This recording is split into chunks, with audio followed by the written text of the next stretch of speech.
Assalamualaikum warahmatullahi wabarakatuh. Selamat datang di channel Kisah Tersembunyi. Dimanapun kalian berada, semoga sehat selalu. Amin. Baiklah, tak perlu berlama-lama, langsung saja kita masuk ke dalam ceritanya. Malam itu, Pak Jaya, seorang penjual bakso keliling, pulang lebih larut dari biasanya. Hujan turun deras, membuat jalanan licin dan sepi. Saat melewati jalan pintas, ia tidak sadar kalau sudah salah arah. Jalan yang dilaluinya semakin sempit, gelap, dan dipenuhi pohon besar. Ketika hujan reda, barulah ia menyadari sesuatu. Gerobaknya berhenti tepat di depan pintu gerbang kuburan tua. Suara pelanggan misterius. Pak Jaya hendak berbalik arah, tapi tiba-tiba terdengar suara dari dalam kuburan. Bakso, 1 mangkok. Suaranya lirik, seperti orang kelaparan. Pak Jaya merinding, tapi mencoba menguatkan diri. Ia berpikir, mungkin ada orang yang berteduh di dalam. Dengan hati-hati, ia mendorong gerobaknya masuk melewati jalan setapak kuburan. Di antara nisan-nisan basah, ia melihat sosok perempuan duduk membelakanginya. Rambutnya panjang menutupi wajah. Bajunya putih lusuh. "Bu, pesan bakso." "Ya?" tanya Pak Jaya gemetar. Perempuan itu tidak menjawab, hanya mengulurkan tangan pucatnya. Pak Jaya segera menyiapkan semangkuk bakso panas. Saat ia menoleh lagi, sosok itu sudah hilang. Tapi mangkok bakso di tangannya kosong, licin seolah sudah habis dimakan. Tanda hubung, tanda hubung, tanda hubung. Pembeli yang bertambah. Pak Jaya semakin panik dan mendorong gerobaknya cepat-cepat keluar. Tapi aneh, jalan setapak itu terasa semakin jauh. Dari balik nisan, bermunculan suara-suara lain. "Bakso, 2 mangkok. Aku lapar. Sini, Pak, sini."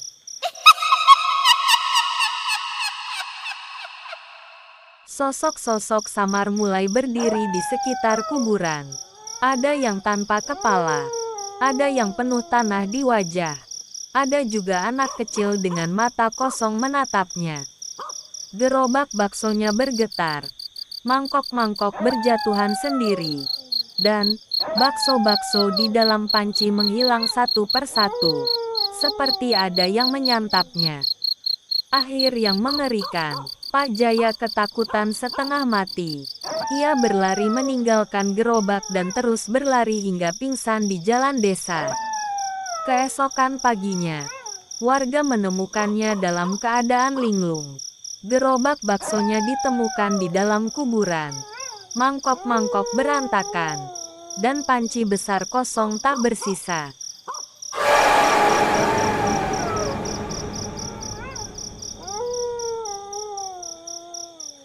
Sejak malam itu, setiap pedagang bakso yang lewat dekat kuburan itu sering mendengar suara lirih memanggil, "Pak, bakso 1 mangkok." Dan bila ada yang berani menghentikan langkah, mereka akan melihat mangkok putih sudah terisi kuah panas, dengan bakso yang bentuknya aneh, bulat, tapi menyerupai bola mata manusia. Sejak kejadian malam itu, Pak Jaya tidak pernah lagi berjualan sampai larut. Tapi desas-desus tentang dirinya cepat menyebar. Warga desa heran, karena gerobaknya memang benar ditemukan di dalam kuburan tua, padahal gerbang kuburan selalu terkunci rapat. Beberapa orang percaya kalau Pak Jaya hanya berhalusinasi karena kelelahan. Tapi ada yang bilang, ia sudah berjualan untuk orang-orang yang bukan manusia. Setiap malam setelah kejadian itu, Pak Jaya selalu bermimpi sama. Ia sedang mengaduk panci bakso. Lalu datang banyak pelanggan yang duduk di kursi panjang. Tapi saat ia menoleh, semua pelanggan itu ternyata berwajah pucat, tubuh membusuk, dan mata kosong melotot. Di akhir mimpi, Selalu ada suara yang berbisik. Kowe saiki wis dadi bakul kito. Kau sekarang sudah jadi penjual kami. Pak Jaya selalu terbangun dengan keringat dingin. Cepat agar tidak kepikiran. Namun saat pulang dan membuka panci, ia terkejut, isi baksonya lenyap. Padahal, ia ingat benar masih ada beberapa mangkok tersisa. Yang lebih menyeramkan, mangkok-mangkoknya sudah terisi sendiri di meja dapur. Kuah panas mengepul, lengkap dengan bakso di dalamnya. Tiba-tiba, dari belakang rumah terdengar suara lirih, seperti banyak orang menggumam. Matur nuwun, Pak Bakso. Terima kasih, Pak Bakso. Mangkok-mangkok itu bergetar sendiri, lalu kosong dalam sekejap, seolah ada yang menyantapnya. Istrinya, Bu Sarti, mulai curiga. Ia menemukan tanah basah dan rumput kuburan menempel di roda gerobak. Padahal gerobak itu tidak pernah keluar lagi setelah kejadian. Bu Sarti ketakutan, lalu meminta Pak Jaya berhenti berjualan. Namun, setiap kali ia mencoba menyingkirkan gerobak bakso itu, selalu terdengar suara keras dari dalam panci, seperti ada yang mengetuk-ngetuk dari dalam. Dan malam itu, saat keluarga mereka berdoa, terdengar suara panggilan dari luar rumah. "Pak, bakso 1 mangkok." Suara itu lirih, namun jelas berasal dari arah kuburan. Setelah suara misterius yang memanggil dari arah kuburan, malam-malam keluarga Pak Jaya tidak pernah tenang. Suatu malam, saat hujan deras mengguyur desa, Bu Sarti mendengar suara roda gerobak berderit di halaman. Ia mengintip dari jendela dan melihat sesuatu yang membuat darahnya membeku. Gerobak bakso milik suaminya bergerak sendiri. Rodanya berputar perlahan, mendorong dirinya ke arah jalan desa. Padahal pintu pagar tertutup rapat. Pak Jaya yang mendengar suara itu segera keluar, mencoba menahan gerobaknya. Tapi begitu ia memegang gagang kayu, terasa dingin sekali, seperti memegang batu nisan basah. Dari dalam panci terdengar suara orang menangis lirih bercampur bisikan. "Wiswayahe, ayo muli. Sudah waktunya, ayo pulang." Keesokan paginya, Bu Sarti terkejut melihat tangan suaminya penuh luka goresan panjang, seperti cakaran kuku. Anehnya, Pak Jaya tidak merasa sakit sedikit pun. Justru, ia berkata, "Entah kenapa aku merasa lebih kuat sekarang, dan aku lapar sekali." Sejak itu, Pak Jaya jadi sering murung. Lebih senang duduk di samping gerobak, mengaduk panci kosong sambil tersenyum aneh. Kabar aneh tentang Pak Jaya akhirnya sampai ke telinga Mbah Wiryo, sesepuh desa. Ia datang ke rumah Pak Jaya dan langsung pucat begitu melihat gerobak itu. "Gerobak iki wis ora sakjane maning," katanya lirih. "Gerobak ini sudah bukan benda biasa lagi." Mbah Wiryo lalu bercerita, puluhan tahun lalu, di kuburan tempat Pak Jaya tersesat, ada seorang pedagang bakso juga yang hilang tanpa jejak. Warga hanya menemukan gerobaknya di tengah kuburan, dengan panci kosong berisi air keruh bercampur darah. Sejak saat itu, tak ada lagi penjual bakso yang berani lewat kuburan tersebut. Roh-roh kelaparan di kono butuh panganan, lan saiki kowe sing ganteni. Roh-roh kelaparan di sana butuh makanan, dan sekarang kau yang menggantikan. Malam berikutnya, suara-suara dari kuburan semakin jelas terdengar. Tidak hanya satu, tapi banyak. "Pak Bakso, siji mangkok maning. Pak Bakso, 1 mangkok lagi." Pak Jaya, dengan wajah kosong, berdiri dari tempat tidurnya. Ia mengenakan pakaian jualannya, menyalakan lampu gerobak, lalu mulai mendorongnya. Bu Sarti mencoba menahan, menangis sambil memeluknya. Tapi tubuh Pak Jaya terasa dingin dan kaku. Ia menoleh sebentar dengan senyum yang bukan lagi miliknya. Lalu berbisik. Aku kudu bali. Aku saiki bakule wong kuburan. Aku harus kembali. Aku sekarang penjualnya penghuni kuburan.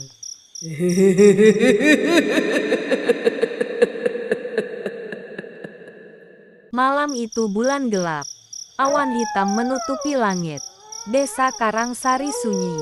Hanya suara roda gerobak Pak Jaya yang terdengar berderit pelan, mendorong dirinya menuju kuburan tua. Saat sampai di depan kuburan, gerbang besi yang biasanya terkunci rapat berdecit, terbuka perlahan. Bau tanah basah dan dupa terbakar samar-samar menyebar.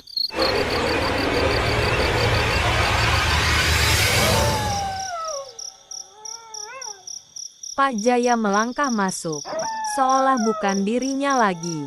Matanya kosong, wajahnya pucat, tapi senyumnya terlihat bahagia. Gerobaknya berhenti di tengah kuburan, tepat di bawah pohon beringin tua. Ia menyalakan lampu petromax, dan cahaya temaram menyinari nisan-nisan berlumut di sekelilingnya. Satu persatu, sosok-sosok samar mulai berdatangan. Dari tanah yang retak, dari balik nisan, dari kegelapan di bawah pohon. Ada yang berkain kafan, ada yang tubuhnya hancur. Ada pula anak kecil tanpa bola mata. Mereka berbaris rapi, seperti pelanggan biasa. Pak, bakso 1 mangkok, tambah pedas. Pak, aku pengen kuah anget. Suara-suara itu menggema, membuat kuburan seakan berubah menjadi warung bakso.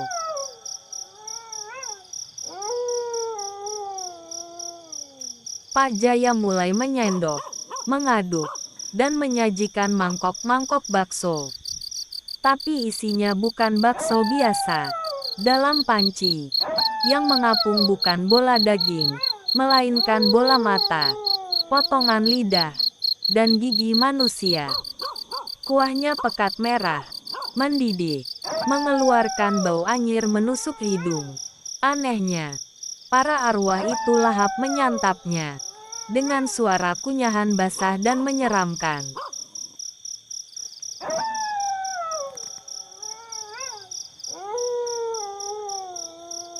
Semakin malam, semakin banyak arwah berdatangan. Mereka duduk di tanah berlumut, tertawa, bercanda, dan makan seakan-akan itu pesta besar. Kuburan penuh dengan suara mangkok beradu, sendok bergemerincing, dan tawa aneh yang bercampur dengan jeritan.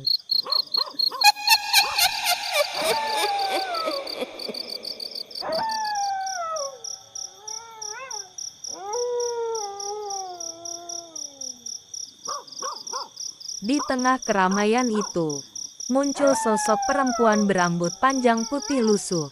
Pelanggan pertama Pak Jaya malam saat ia tersesat dulu.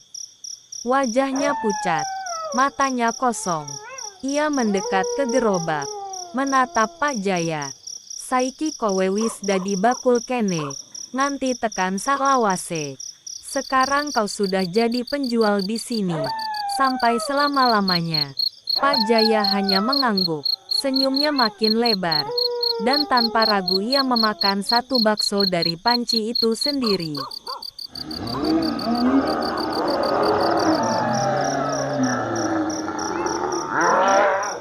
Warga desa yang lewat kuburan terkejut melihat sesuatu. Di tengah-tengah kuburan, ada bekas mangkok dan sendok bertebaran.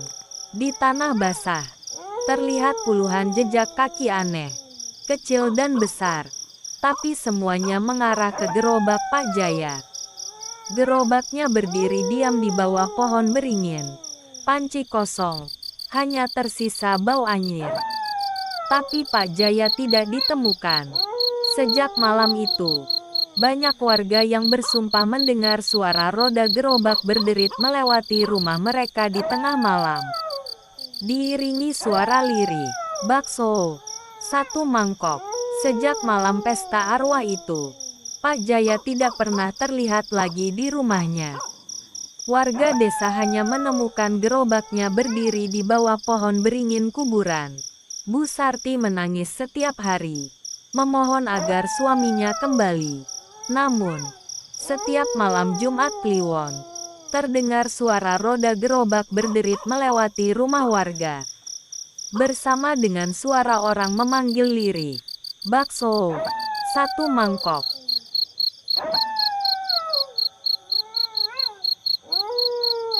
Beberapa orang yang nekat mengintip dari balik jendela mengaku melihat sosok Pak Jaya berjalan mendorong gerobak. Tapi wajahnya sudah bukan manusia lagi. Kulit pucat, mata hitam legam, dan senyum menyeramkan yang terus menempel. Suatu ketika, 3 pemuda iseng dari desa tetangga mendengar cerita itu dan ingin membuktikan sendiri.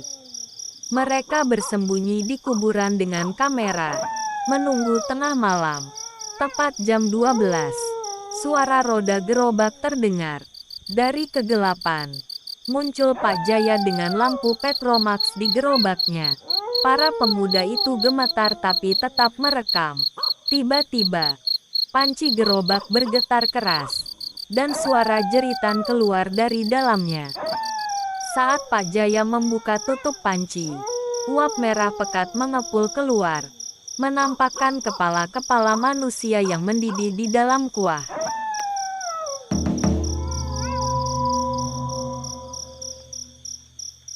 Para pemuda itu berlari ketakutan, tapi salah satu tersandung nisan.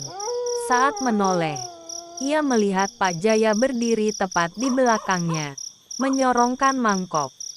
"Manganen sik, gratis kanggo kowe. Makanlah dulu, gratis untukmu." Keesokan harinya, warga menemukan hanya 2 pemuda pulang dalam keadaan linglung. Satu lagi hilang tanpa jejak.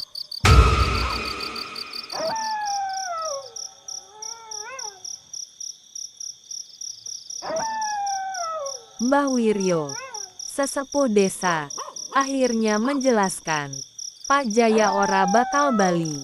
Dheweke wis dadi arwah bakul bakso kanggo wong kuburan. Kutukan iki ora bakal rampung nganti ana wong anyar sing ganteni. Pak Jaya tidak akan kembali. Ia sudah menjadi arwah penjual bakso bagi penghuni kuburan. Kutukan ini tak akan berakhir sampai ada orang baru yang menggantikan." Sejak itu, kuburan tua di desa Karangsari dikenal dengan nama Kuburan Bakso. Tidak ada pedagang yang berani lewat sana. Bahkan warga pun jarang mendekat. Namun, sesekali, saat malam gelap tanpa bulan, ada suara gerobak bakso terdengar mendekat. Disusul suara lirih, "Bakso, 1 mangkok, gratis, enak tenan." Dan siapapun yang nekat menoleh atau mendekati sumber suara itu, tidak pernah pulang lagi.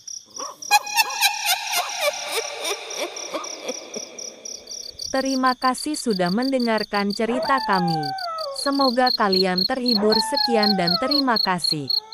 Wassalamualaikum warahmatullahi wabarakatuh.